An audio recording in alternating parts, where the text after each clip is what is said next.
The truth about Britain. It used to be said that Britain was an island of coal surrounded by fish, but alas, much of Britain's coal mining industry has been closed down because it was uneconomic, and the waters around Britain have been seriously depleted of fish.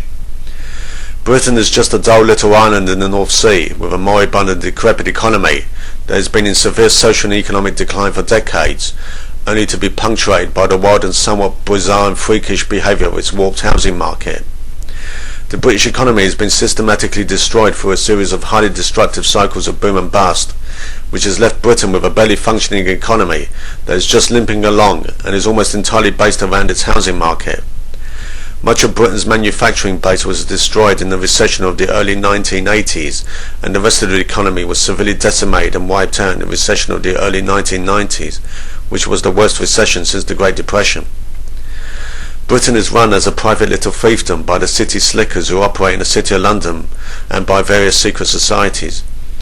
In Britain, it's not what you know but who you know that is important.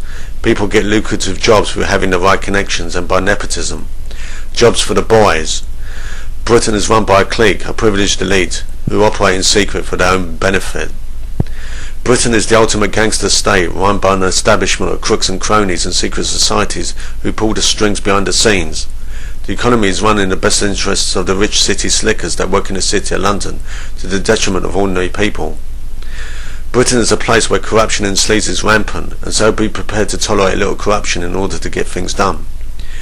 Britain is run by vested interests that will always prevail regardless of which political party happens to be in power. Sensitive economic statistics like inflation, unemployment and economic growth are fiddled to make the figures look much better than they really are. Britain's main export is property price inflation to other countries, which causes property prices overseas to be much higher than they ought to be. Therefore, even if you escape from this grubby little country, you will find that Britain has a way of catching up with you, one way or another.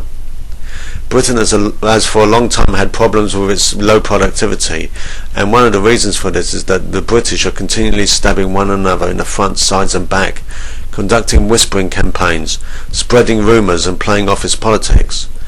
The main reason for lower productivity is that the British spend most of their working hours talking about house prices rather than doing any productive work. The British have a warped fascination and obsession with property, and in particular house prices. The English view the rise in the value of their homes as some form of second income which is tax-free. Given that the British are taxed up to the eyeballs, it is little wonder that the English don't so much talk about how much they earn, since it all goes to the taxman, and instead rely on the rise in the value of their homes as some form of second income which is tax-free. Given that the British economy is totally rubbish, it is quite amazing that there is a boom in house prices at all. House prices have been rising for over a decade, even though the economy is completely rubbish. It is only the English who can cause the value of the decrepit shoebox-sized homes to rise in value when the economy is totally rubbish.